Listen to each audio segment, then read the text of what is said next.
welcome back. Now in studio, we have the lovely LeeAnna Duarte bringing us the latest in Hollywood. What's going on, Miss LeeAnna?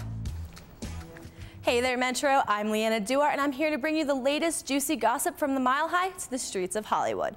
Growing up, we all played with Barbies and wished that someday we might just look like one. But we all know Barbie is way too perfect to be real. Or is she? Valerie Lukanova is a 21-year-old woman from Russia that claims she is a real-life Barbie. Lukanova is gaining national attention with photos of herself posted featuring a wide-eyed, nearly fake-looking woman wearing risque outfits that closely resemble the iconic doll. Many people are not buying her claims to be a real-life Barbie. They believe that she may have just had plastic surgery and used Photoshop to carve out her tiny waist. She really does look like as fake as plastic. I'm not sure I believe she's 100% real either. If you thought getting any window seat on a plane was the most popular, think again. There is actually one specific seat that travelers prefer over the rest. A new survey reveals that 6A is the best seat on an aircraft. The reason? It's closer to the front of the plane and the bathroom. Also, you hear less engine noise. But of course, there is a best seat and there must be a worst. 31E is the seat travelers dislike the most. It's the awkward seat in the very last row, right in the middle. I could totally agree with that choice. I know I wouldn't like being smushed in the middle seat either. So just when you thought you heard the last of Octomom for a while, she's at it again. The La Habra Police Department, Orange County Department of Family, Child and Services showed up at Nadia Selman's home Tuesday night. Octomom's hairstylist is the one that told them that the 14 kids were living in horrendous conditions. Her hairstylist told CPS, and I quote, "The plumbing is a disaster. There is only one working toilet in the house. Some of the kids are pooping on portable training toilets located in their bedrooms and in the backyard. The kids appeared malnourished and unbathed. I observed Nadia locking her kids in the bedroom while she tended to personal matters. The house is filthy." Authorities stayed an hour and a half and left. They determined the kids were not in danger, so they weren't removed from the home. But Child Services will follow up. On Wednesday, a cleaning crew showed up to the house. Back in November, Dr. Drew did buy Nadia a year's worth of cleaning services as part of a life improvement package. I wonder why her house is so nasty if she has free cleaning for a year. Recently, a well-known anchorman made a surprise guest appearance on Conan. Ron Burgundy, played by actor Will Ferrell, unveiled this special announcement. There will be a sequel to Anchorman. There will be a sequel. Yes. Gentlemen? In the Anchorman 2 sequel to the 2004 cult comedy The Anchorman, The Legend of Ron Burgundy, the station will see more diversity as it moves into the 24-hour news cycle. Apparently, the Channel 4 news team is going to have to deal with a lot more personalities on their team than their female anchor, Veronica Corningstone. And now, an entertainment exclusive, our very own Annalisa Blanco sat down with a talented animator and director to discuss his latest project. One pirate is more feared than them all. Avast! I'm the pirate captain. The Pirates Band of Misfits is a new stop-motion animated 3D film directed by Peter Lord. You know, they're a lovable family, and he gets distracted by wanting to be rich and famous. The lead character, Pirate Captain, is played by Hugh Grant in his first animated role. The Pirate Captain leads a ship to follow his dream and win the coveted Pirate of the Year award. An actual pirate? Obviously. Duh. Based on a book from England, Lord thought the storyline was so funny that he even brought along the writer of the book to write the film's screenplay.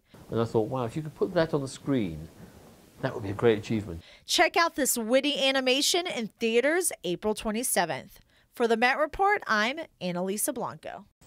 For all you sci fans out there, Denver had its annual Starfest. We talked with fans at the event to see what they had to say. Rosario Chavarria Valdez has more. Hi, I'm Rosario Chavarria Valdez here at Starfest with that guy, our very own Joe from KMET Radio. What are we doing here today, Joe? Right now we are doing Starfest 2012, where zombies, Star Trek, Star Wars, steampunk, superheroes coming together for a good cause.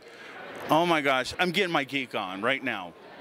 Sounds like a lot of fun. Let's get started. First, we went into the dealer's room where you could find all kinds of neat things like samurai swords and blades to enchanted crystal balls, t-shirts, and awesome action figures. You name it, they got it. We also saw many interesting characters. Here are some now telling us what they love most about Starfest. All the cool epic costumes that I see around the halls, it's over 9,000. That's amazing. So what are you? I am Super Saiyan Prince Vegeta from Dragon Ball Z during the Cell Saga. America McGee's Alice. America McGee's Alice. That girl. Mad Hatter.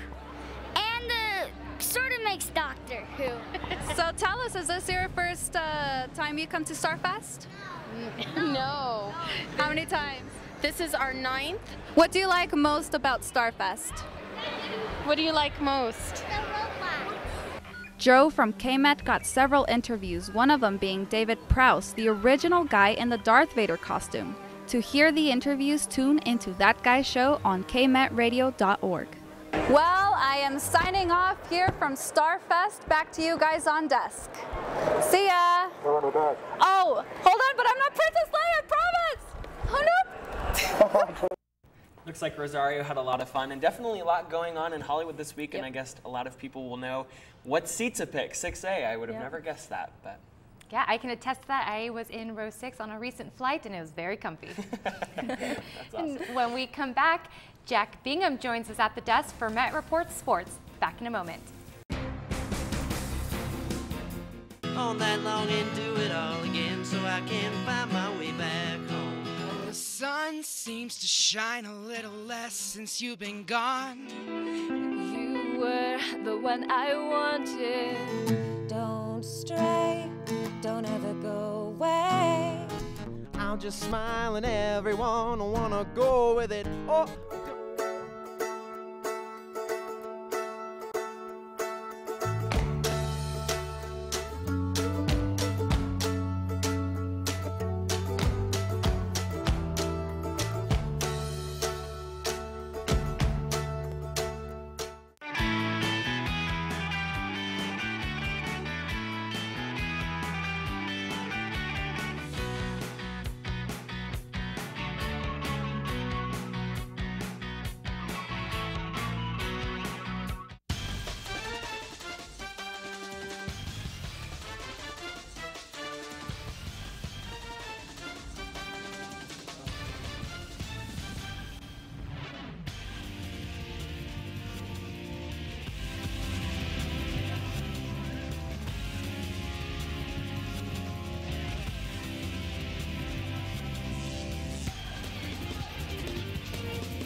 The Rocky Mountain Athletic Conference is one of the most historic college organizations in the United States.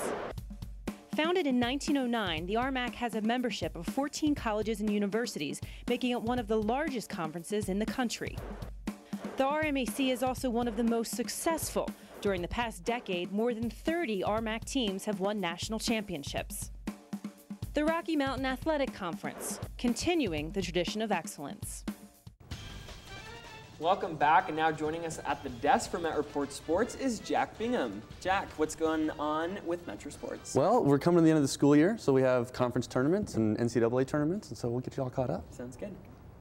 Metro softball gave away their first game in the RMAC tournament on Thursday, losing to Fort Lewis 3-2. The second matchup against CSU Pueblo later that day went to the good guys. Aubrey Mall rebounded from the Fort Lewis loss and tossed a stellar 7-inning performance, giving up 1 unearned on only 4 hits. Mall did it from the dish too, going 2 for 3 and helping her cause with a ribby. Kelsey Tillery and Molly Clark added a couple knocks each, and the Roadrunners knocked off the #2 team in the RMAC, final 3-1 Metro. They look to take on Nebraska Kearney in about 5 minutes. I think they'll have the first pitch. The baseball team's visit to #24 Colorado Mesa was an unpleasant 4-game trip that yielded as many losses. The Roadrunners were outscored 47-11 on the trip. Mesa saved their largest scoring output for Sunday. Mesa starter Garrett Carpenter got his 5th win of the season, giving up only 1 run while striking out 7 in 6 innings of work. Metro reliever Darren Schulte surrendered 7 runs on just 3 hits in only a third of an inning. Metro State pitchers combined to walk 11 batters and got tagged for 4 home runs on the day. Looking to erase the memory of their awful road trip last weekend, the baseball boys are in Golden this weekend for a 4-game stint with Colorado Mines. Metro State's men's and women's tennis teams rallied at Gates Tennis Center in Denver. Did you see what I did? I rallied. They ran. The men faced CSU Pueblo in their first match on Friday. The Roadrunners doubles pairing swept their matches with '1 pair Lucio Cangiano and Gabriel Vlahos leading the way. Metro's overall advantage increased to 4-0 when Vlahos won his #2 singles match 6-2, 6-1. And Evangelista was impressive in his #5 singles match, winning 6-3, 6-1. The lone bright spot in the second round of matches came from the Cangiano-Vlahos pair, beating Western New Mexico's #1 doubles team. Vlahos and Cangiano's matches both went unfinished in singles, while the remaining matches went to Western New Mexico in straight sets.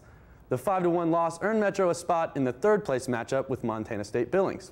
Men's doubles had little trouble completing the sweep against MSUB. While Cangiano lost in #1 singles, Vlahos quickly won his #2 singles match, and Delvaux sealed the 5-1 win, third-place finish for Metro. My doubles match was great. We started kind of nervous, me and Lou, but then we were serving huge, returning well, and a lot of great points, and we are just confident. The fourth-seeded Metro women mimicked the first-round performance of the men's team, sweeping the doubles matches 1, 2, and 3 against 5-seed CSU Pueblo.